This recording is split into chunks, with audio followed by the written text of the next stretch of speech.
Is it time to add the easy to build Primaris Space Marines to your collection? Spiking bits. Welcome back, Hobby Maniacs. I'm Baer, and today we're looking at the new easy to build Aggressors and Super Fatty Dreadnought. I love this thing. It is so awesome, and it's cool to see Games Workshop putting out an affordable offering for the Redemptor. Let's take a closer look.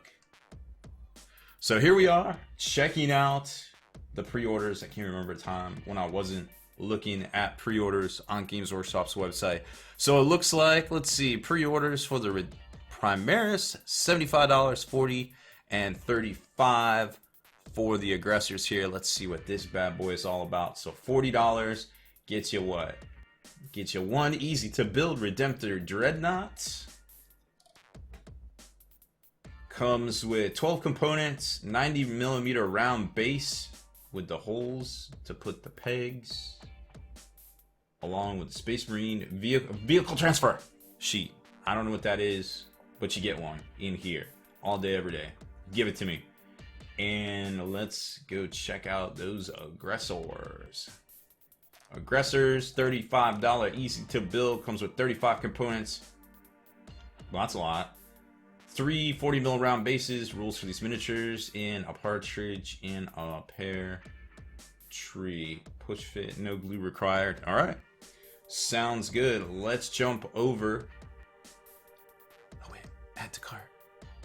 $75, that's it. All right, let's put these bad boys together.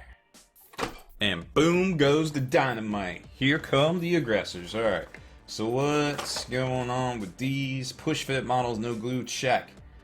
Miniature supplied unpainted, check. Gotcha, fams. Let's get these together here. So we dump out our bases, look at our things. Vehicle transfer, infantry transfer, okay, yep, 2017, so that's the new one. I like it. It's got all sorts of different options there. We get our bases, we got our one sprue. That doesn't seem like a whole lot of options. What's going on here?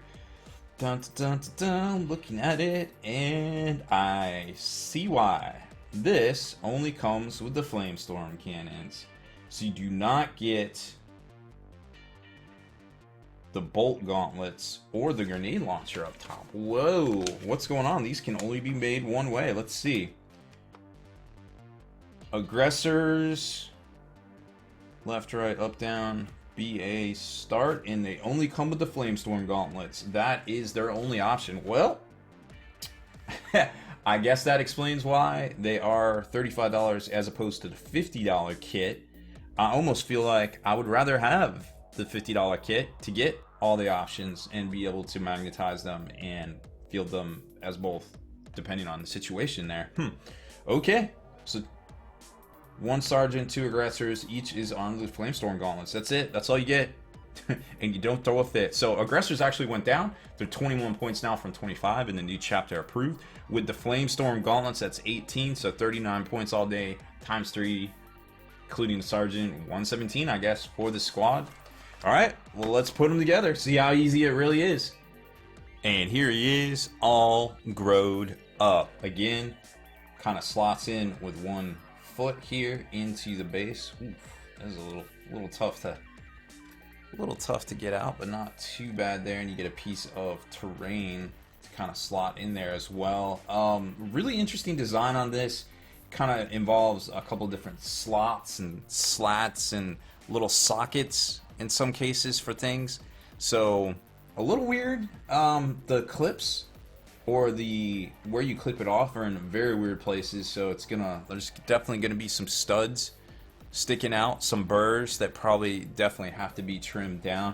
But overall, it goes together pretty good for the most part. This back piece is all kind of one piece, and you have to be very careful when you're trying to unassemble these because they're in unconventional ways, the way they come apart. Now, here's a similarity I couldn't help but noticing. If you watched our Japanese Heroes exclusive unboxing here recently, you probably remember how those went together. And let me show you this. These have a very eerie similarity with some of those Marines. I mean, just from the material itself.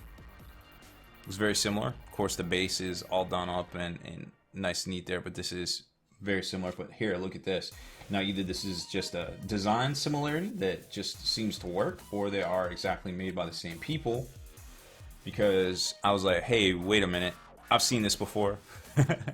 Now, this Marine on the left is the Japanese Hero exclusive from Japan. They sell for 600 yen, which is about $6 US for one miniature that comes on a sprue roughly this size. So for roughly a sprue double this size of 35 parts for these Aggressors, they sell for what, $35. So I don't know, a very striking comparison to make there, and definitely some food. I don't even know how this goes together. Some food for future thought. Now, this guy back together. Let's make another comparison. It's raining comparisons. Here is the multi-part Aggressor from the $50 kit. You can see they are about the same size, but obviously you get all the weapon options with the one on the right, which is painted, so it's gonna just, you know, drastically look different. I don't think there's any difference in scale and or detail. The pads are the same. The wiring's looking fresh here. However, for 15 bucks more, I feel like I would rather have the extra options here to be able to magnetize them and switch them out to field with whichever version whichever version I want to play, because we know with the way things are going now in 8th edition and having the chapter approved books and having two major FAQs every year now and beta rules and all sorts of craziness, that it's probably better to have magnetized options than be locked into one certain way, so that you have to actually hobby when you could hobby once to get your miniatures on the tabletop and be good to go. I have to admit, this guy looks way more dynamic, and I like the crazy posing of all that, but I would rather have had all the options in that box perhaps. But maybe that's why Games Workshop's giving us a choice between the two. And last but certainly not least, the Primaris Redemptor. There he is in all his glory. The weaponized war tomb. Alright, well put, Games Workshop. So let's see what this bad boy is all about. We got the dope decal sheet right here. Alright, cool.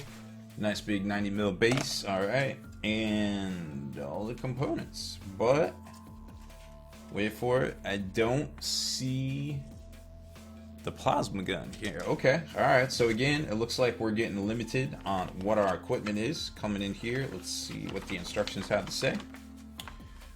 So we've got the Gatler, front left, Flamestorm, front left, feet. Okay, yep, so not a whole lot of options. Can this flip up?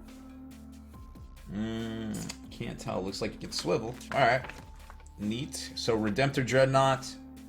Heavy Onslaught Gatling Cannon is our only option here for main weapon. Heavy Flamer, 2 Frag Storm Grenade Launchers, and a Redemptor Fist.